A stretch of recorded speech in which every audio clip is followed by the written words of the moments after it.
welcome to Spawn Point, the show for gamers by gamers. I'm Goose. I'm Rad. I'm Bajo. And I am D.A.R.R.E.N. Coming up on the show, we take a slink through the ink in Splatoon 2. I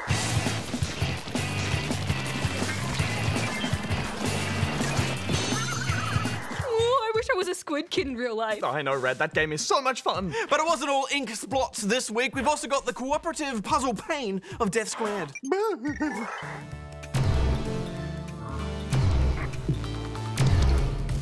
Oh, those poor, innocent robots. Oh. You know, I've got a learn Scourgeon this week about being a games artist, and it's at the very same studio that made Death Squared.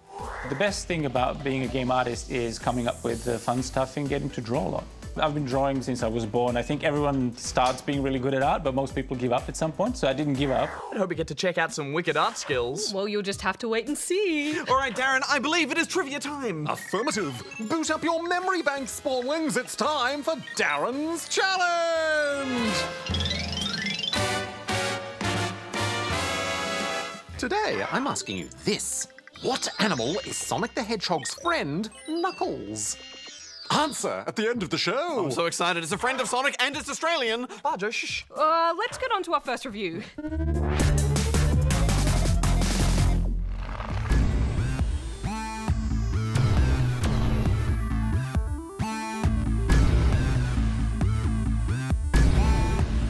Death Squared is a simple concept. Move little cubes back home. But doing so is no easy task. Agreed, Darren. The story is that the little cubes are being tested for their intelligence and usefulness. This is just gonna look terrible on my next performance review.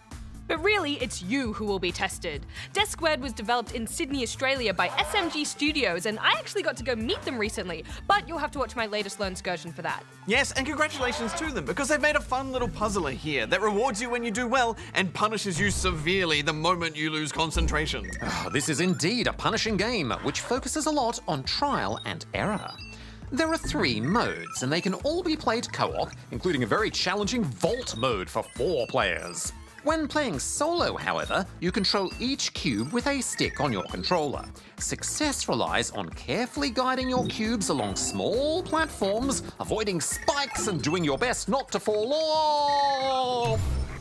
Ugh, but that's only the beginning. As the difficulty increases, you're slowly introduced to platforms that move when you do, buttons that need to be pressed at the right time, cubes that can only be passed through by the same colored cube, complicated multi-levels. And of course, lasers! Of course! Pew, pew, pew, pew, pew. Things get pretty complicated once those lasers are thrown into the mix. What I thought was interesting about these puzzles is you can't just look at the map and go, okay, I've got the solution.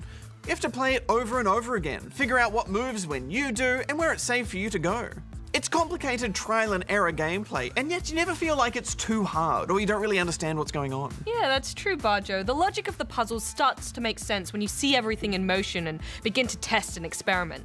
Although you will probably rage a few times, as some levels have spikes and little tweaks right near the end that are designed purely to take you out just before you make it to the home pad.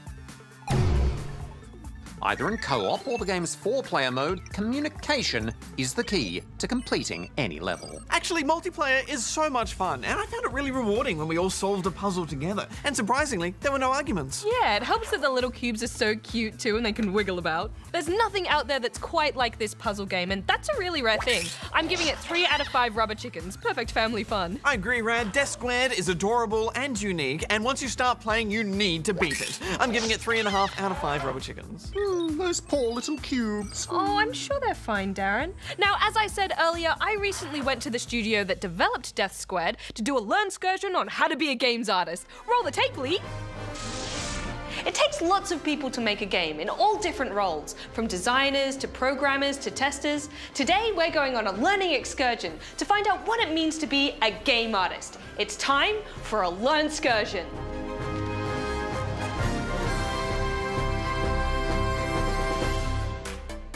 Today, I'm at game studio SMG in Sydney to meet their lead artist, Ilya. Hey, Ilya. Oh, hi, Red. So, what is a games artist?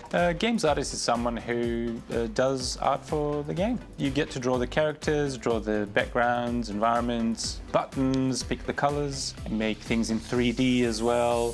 So how did you become a games artist? I've been drawing since I was born. I think everyone starts being really good at art, but most people give up at some point, so I didn't give up. And I was really making my own games and making art for them, and then later I met people who are better at programming and other parts of making a game than I am, so now we're doing these things together.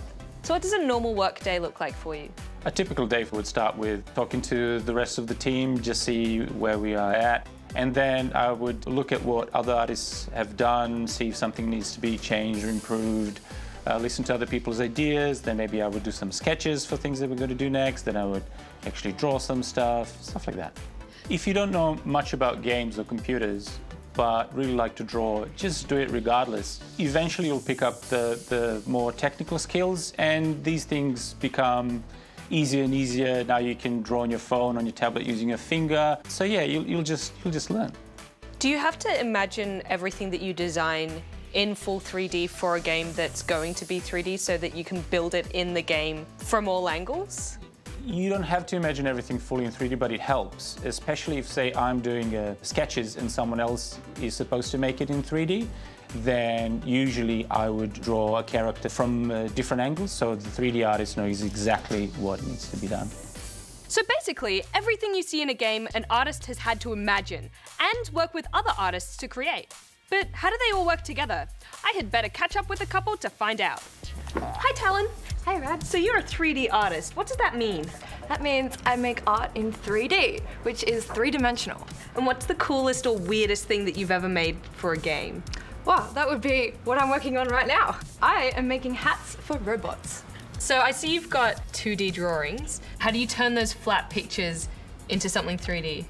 So I'll start with the cube, and then you can start from here, and you can make it more detailed and use the tools in the program to then slowly transform it into something like this. Wow. Well, thanks so much for showing me your mad skills. You're welcome. Hi, Stephen. Oh, hey. How did you become a games artist? Kind of went through college, not really knowing what I was doing, but I fell into it after I did some architecture. So you work mostly in 3D art. Can you tell me a little bit about that? It can range from anything from organic, from trees, life, nature, all the way to very solid buildings like cars, buildings, any kind of objects as well. So walk me through what goes into turning something that exists in real life, like a car, and making that look realistic in 3D. It's a matter of just making sure that you have enough reference and you pay enough attention to detail to make sure that it looks how it does in 3D to it does in real life. Well, thanks so much for chatting to me. No worries. See ya. The best thing about being a game artist is coming up with the fun stuff and getting to draw a lot. The worst thing about being a games artist is you can't wait for inspiration, you just have to.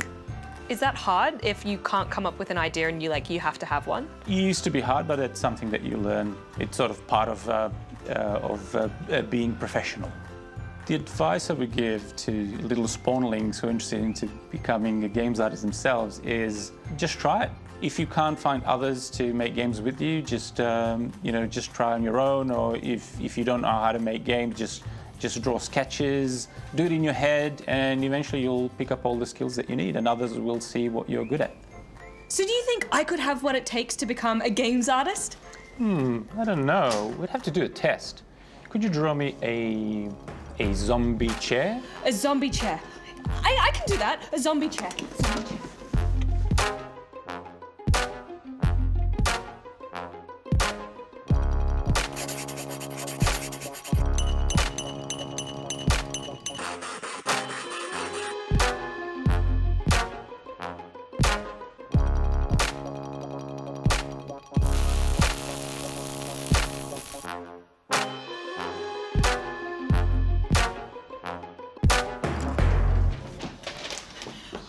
My zombie chair.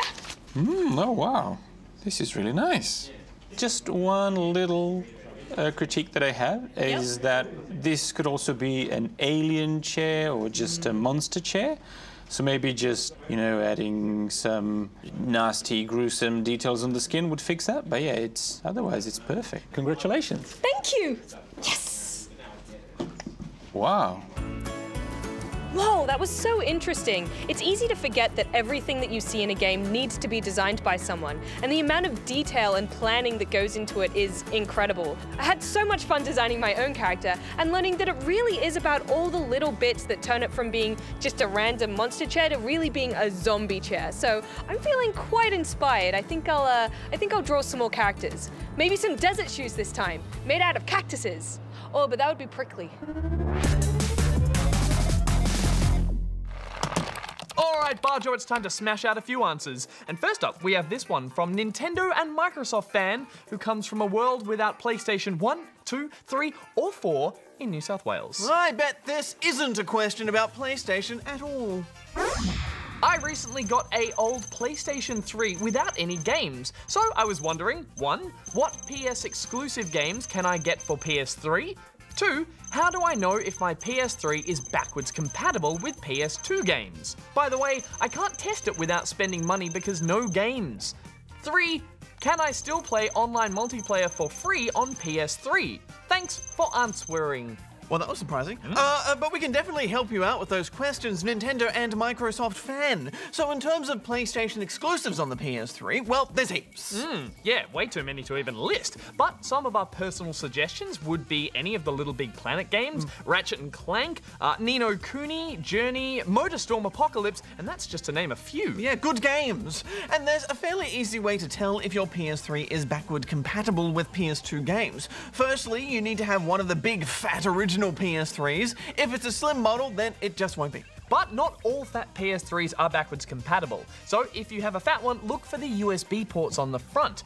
If you see 4 of them, then it's backwards compatibility galore. If there be 2, no old games for you. And finally, yes, you can still play online for free on PS3, although you may not find that many players online, and some games may have shut down their online servers completely, so do keep that in mind. But now let's move on to this one from Caden, who is in the middle of nowhere in Queensland. Where's that? It's just outside of somewhere. Hi GGSP, this is a question about Minecraft. Since PlayStation is not getting the Better Together update, will we still get the super duper graphics pack? P.S. Darren is not a noob. Bajo, do these. Smile. Well, Caden, sorry to say, but from what we can see, it doesn't seem like the PlayStation will be getting the super duper graphics pack. Looking at the official website, it only says the pack is launching for Xbox One and Windows 10.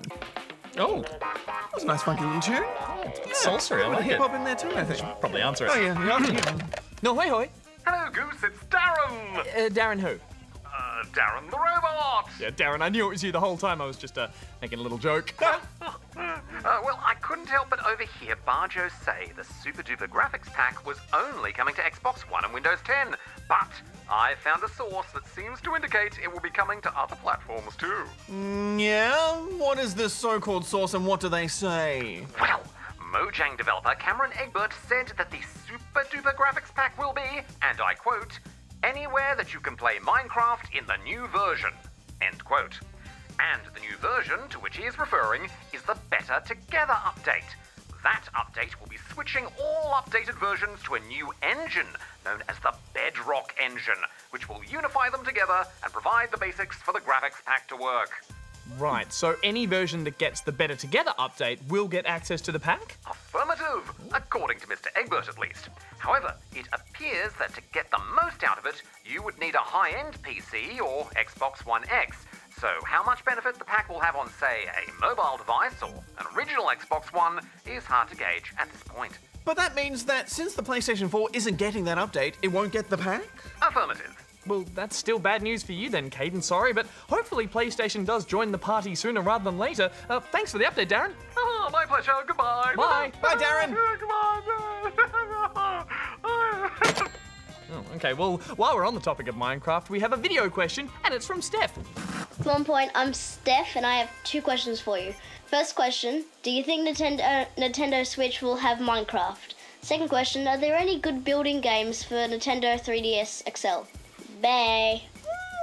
Thanks for your question, Steph, and I'm happy to say that yes, not only will Minecraft be coming to the Nintendo Switch, it is already there. Indeed, yes, you can get the Switch version right now, but you'll have to get it from the online store. There is a physical cartridge version coming out later on, but for now, you can only download it. Yes. As for if there are any good building games on the 3DS, well, we're going to assume you mean building as in games like Minecraft rather than city builders, and the answer is yes. There's not many though, but we found a few. Yeah, we did. Easily the best of them is Terraria. It's one of the best building games out there, full stop, offering a Minecraft-esque experience and level of building freedom in a charming 2D world with a huge amount of exploring and adventuring on offer. I love Terraria so much. Oh. It is so good. Other than that, there's one called Cube Creator 3D.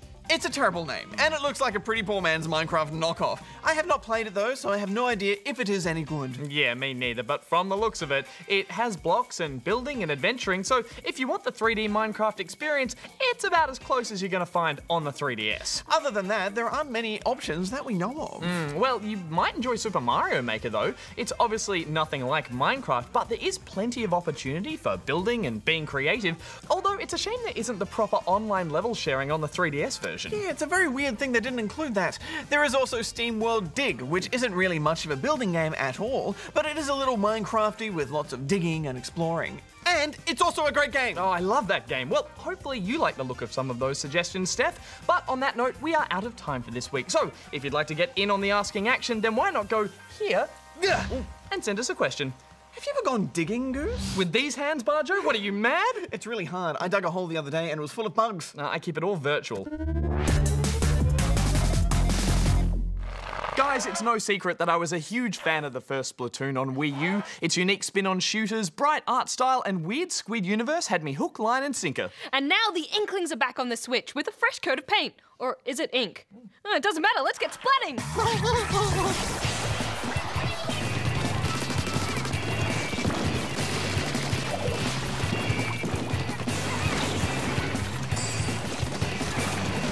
Just like in the first Splatoon, you begin by creating your own Squid Kid before diving into this post-apocalyptic universe full of strange and stylish sea life. From here, you can jump into arena battles, shop for gear and weapons, try out a few other game modes, or just chill out and inspect the latest fishy fashion trends. Hey. Oh, I like that shirt. Stylish. If you played the first game, then it will all seem very familiar. Weapons still unlock as you level up, gear has slots for perks to upgrade. In fact, much of the game feels almost identical. Fortunately though, this is actually a good thing, especially when it comes to the all-important battles. Affirmative, Rad. Starting out, you'll only have access to the game's iconic Turf War, a mode where teams must try to cover as much of the floor in their team's coloured ink as possible. At the end of each match, the map is analysed and the team that inked the most floor space is proclaimed the victor. And in my opinion, Turf War is still easily the most enjoyable and forgiving mode to play. Dividing everyone's attention between inking the floor and eliminating opponents takes a lot of that competitive pressure off. And the best part is, it means everyone can contribute in some way. For example, I love diving into the fray of battle and trying to chase down opponents. Meanwhile, I like to hang back, fill in some of the spots that the rest of the team might have missed. And often doing this would mean the difference between victory and defeat. Thank you very much. Once you've leveled up your Inkling enough, you'll be able to take part in ranked battles, which are more about objective-based modes. Rainmaker is a spin on Capture the Flag. Splatterzone is more like King of the Hill. And Tower Control sees teams riding a tower into the enemy's base to claim victory. These modes all require more teamwork and strategy, especially since losing too many games in a row will cause you to lose rank. Oh, the squid manatee! I do like the extra competition from Ranked, but I'm not sure I enjoyed these modes as much as regular battle. If I had to pick, I'd probably say Splat Zone stands out as my favourite, because it's essentially just a more focused version of Turf War. Yeah, it is nice to mix things up, but I probably spent more time in regular battles too. Fortunately, if you get tired of competitive play, there's still an entire single-player campaign to enjoy. And while it too is very similar to the original game, saving Zapfish, defeating Octolings, battling bosses, I did not mind this at all. The short punchy levels are all cleverly designed, plus it was great to have a mode to play when I was offline. Did you know the mysterious stranger in hero mode is actually Mari, one of the original Squid Sisters? You'll find there's actually quite a lot of deep lore hidden around the Splatoon universe, if you know where to look. Oh, it's great world building, isn't it? I love how there's always some sort of weird motivation behind each mode. Particularly the newest addition, Salmon Run, a team-based wave mode which sees you employed by a dodgy fishing company to go out on dangerous missions to collect salmon eggs. Ah, rad, I loved this mode. You and your team have to fight off 3 waves of enemy salmon, which include tricky mini-bosses that drop golden eggs you'll need to return to a storage unit. It all sounds relatively simple, but there's so much variation to keep you guessing. Weapons are random, the map changes based on the tide, and some of those mini-boss combinations are just brutal. It's exactly what you want from a wave mode to keep you coming back. Should you survive and bring in a good haul, the rewards can be quite bountiful, especially as your salary multiplies with consecutive wins. However, there is one oddity in this mode, and that is, it's only available at particular times of the day or week. My best guess is that they don't want to split the player base and have this eclipsing the standard battles, but if so, it's a peculiar way of going about it. I don't know, Darren. I think it's a really interesting approach. Splatoon already plays around with timed content, switching out maps every couple of hours and throwing crazy Splatfest events on particular dates. So to me, this is just another way to keep my interest levels up. You know, I'm always checking back to see what's new. Yeah, and if the last game taught us anything, it's that community engagement leads to a longer-lasting player base, something a multiplayer-focused game like Splatoon 2 needs to survive. Good point, Goose. Plus, you can play all the modes locally over Wi-Fi, instead of the impractical and featureless split-screen option from the first game. Final thoughts? Overall, Splatoon 2 does play it very safe, only making minor changes to what was obviously a winning formula. And there's enough here to keep fans happy, so I'm gonna give it 4 out of 5 rubber chickens. Guys, I just loved being back in this world, mixing up new maps with old maps, unlocking all sorts of crazy weapons and fashion, plus starting that competitive climb back to S rank is all I need to keep playing. And I'm also keen to see what they add in the future, so I'm giving Splatoon 2 a perfect 5 out of 5 rubber chickens.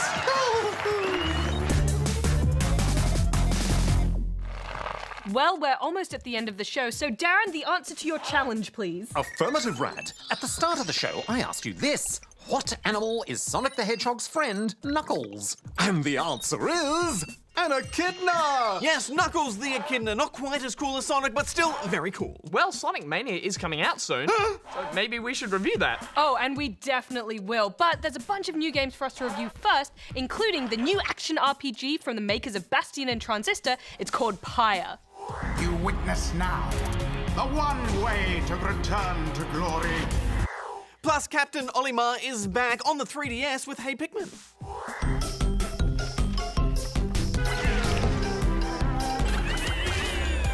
Oh, it'd be quite handy to have a few Pikmin around to repair my internal systems. Wait, don't you trust us to fix you, Darren?